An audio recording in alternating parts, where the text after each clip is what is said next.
strong and independent phrase has really messed a lot of things up for women.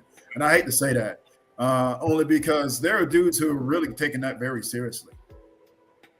They're taking it very seriously. If you say I'm strong and independent, I don't need or want anybody or any man's help, and there are women who are literally screaming that online. They're screaming that in the ether. They're putting that out there. Then dudes are going to really, listen to that, and they're going to take that seriously and be like, oh, okay, well, you got all of this stuff then. You really shouldn't be asking me for anything, That's true. Yeah, so you can't jump in and out of it whenever you feel like it. It's either you're all in or not. Sometimes we have a false sense of what protection really is. It's not like some 6 foot, 200-pound guy, beating people up. It's literally putting people in a position to where you mitigate as much as possible without, obviously, getting down to 100%. You want to get to 100%, you can. So get it to 98%, 99%. So what does that mean? For me, when I was looking for a house, by the way, in a foreign country with my wife, because, we weren't even looking at the house initially, but I said, look, the first thing on the right off the rip, I said security. I need a secure location. I said, I'm not from here. You know this country, you know this area, you know this city. We get us in a good, solid, secure location. Then I'll do the research on that. That was the first thing right off the rip. And then I said, schools we got one kid who's getting ready to graduate high school. So we had to put her in a good school. And then we needed shopping, groceries and just like minimal shopping like Walmart and stuff like that. And then the last thing I said, I wanted a gym. I said those 4 things, but right from the rip, right off the rip, the first thing I said was security. You see what I'm saying? Yeah. Like that's how men are made. Mr. So Kevin, we're always thinking, how can we protect our family even when we're not around? Can we mitigate everything? Can we eliminate the risk 100%? Absolutely not. But man, I'm trying to get it down to like 99.9. You see what I'm saying? What we're not factoring, and this is, I'm a lefty, right? Most of my politics fall on the left, but here's where I start kind of getting into my conservative bag. What this really is I want to build an umbrella of protection where I could do whatever I want under it, right? So it's the Will and Jada thing. Either I have a singular man that's so influential and powerful that he could do whatever he want to do to protect me, and I'm doing protection in air quotes, or it's a system of men that have built something where I, as an individual woman, could do whatever I want free of consequence. So when they say protection, it is a very whimsical idea of protection. It is the Jada version of protection, which is I can be disrespectful, I can cheat on my man, I can embarrass him, and yet he will still jump up and slap someone for me. That's that's why they were so happy to see that, because it is a whimsical notion of protection, right? So when we talk about it, that's what they mean. And I'm trying to drill that into everyone's head. But you can't, disrespect and emasculate a dude and then expect him to be running interference for you, just because, like a watch, like an attack dog. And this whole thing that you're talking about, Z, as it relates to this umbrella, I feel that too. And that's one thing that gets lost in translation here. Because here's the deal. If you want a general umbrella of male protection, this is what this means. I'm gonna tell you what this really means, because this is how I see it.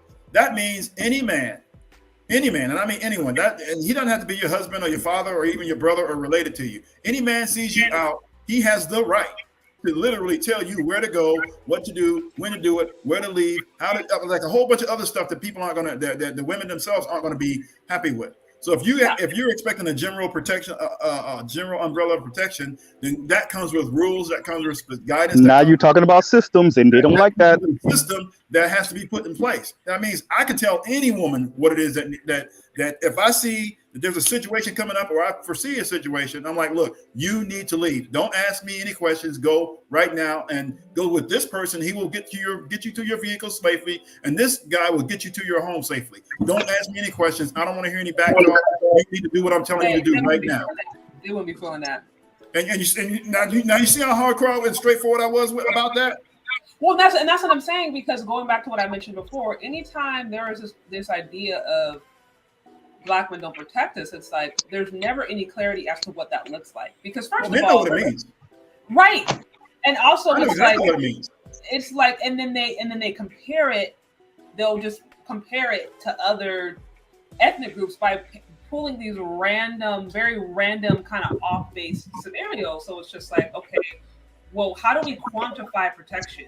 Like, first of all, how do we quantify and qualify that? Is it based upon the amount of marriages? Is it based upon the amount of, I don't know, interferences? And like, near homicide. Like, I mean, it's just like what is the actual clear metric to define? Okay, well, white men are protecting their woman this percentage of time, and black men are only doing it this percentage of time.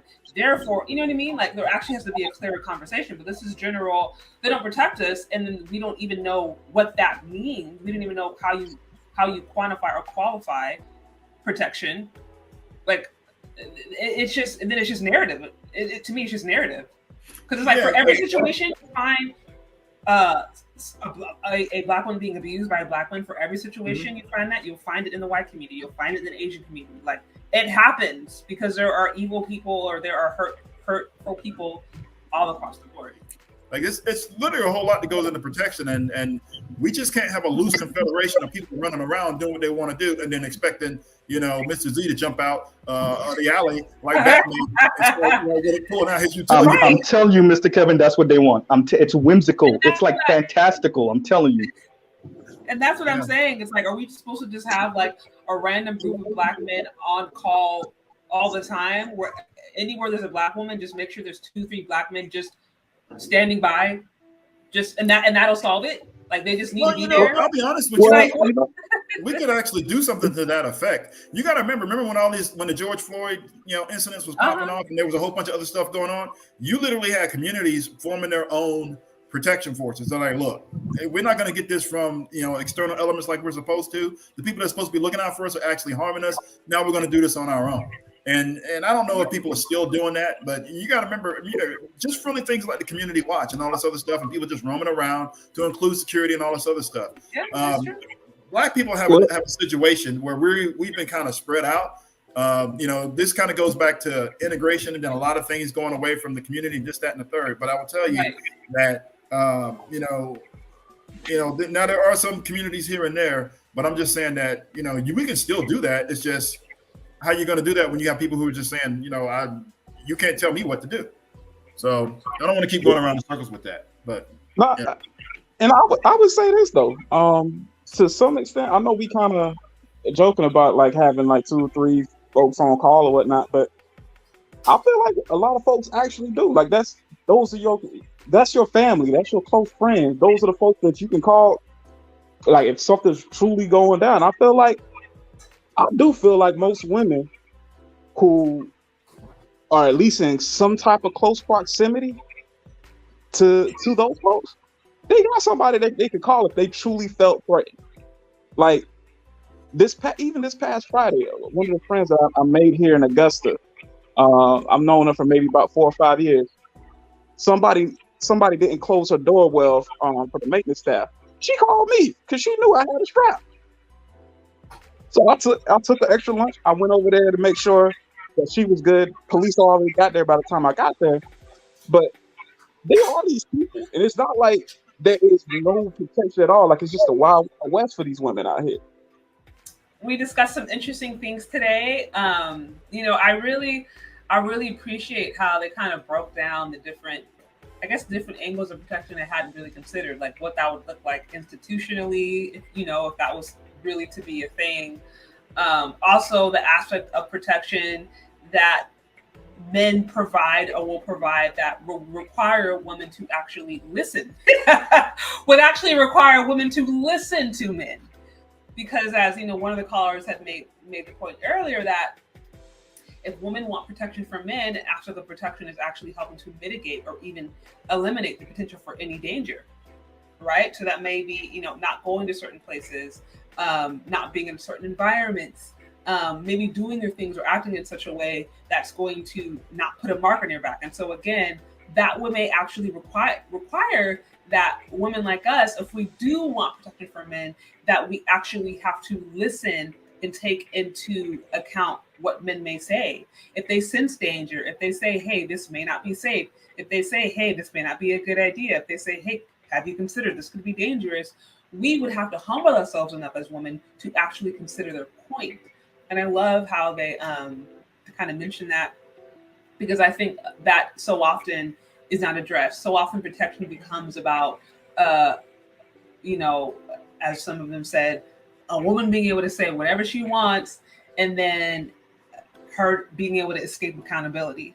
Or it becomes about basically saying about it ain't about accountability, or it's not about protection. It's about vengeance. It's about, I don't like what he said. I don't like the way he treated me. He hurt my feelings. So now you go handle it. Vengeance is different. That's different. You know what I mean? So, I mean, what does protection really look like? What does that actually mean? Is it something that we actually really want? If I would say, I would argue, as women, if we really do want protection from men, and if we think we don't have it, okay, granted, we live in an independent society. We live in a capitalist society where men and women are equal. Is that something that we should expect generally? And if so, if we really do want that, we have to be willing to listen to the men in order to get it.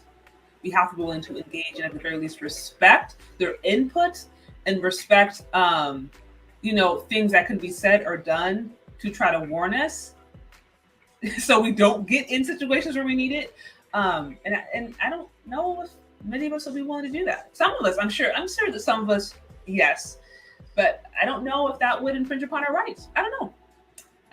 It's a question. It's definitely a question. So anyways, I appreciate you guys being here, hanging out here. Again, guys, if you haven't already, hit the like button before you leave. Also, be sure to show support to the show. Like it, share it with someone that you think may find it interesting. Also, show some love on the CASHAPP or VENMO, so we can keep these things going. And in the words of JoJo, get out of the struggle situation. So, appreciate all of you guys. Thank all of you guys for being here. Stay tuned for other content coming up, and we'll talk later. Peace.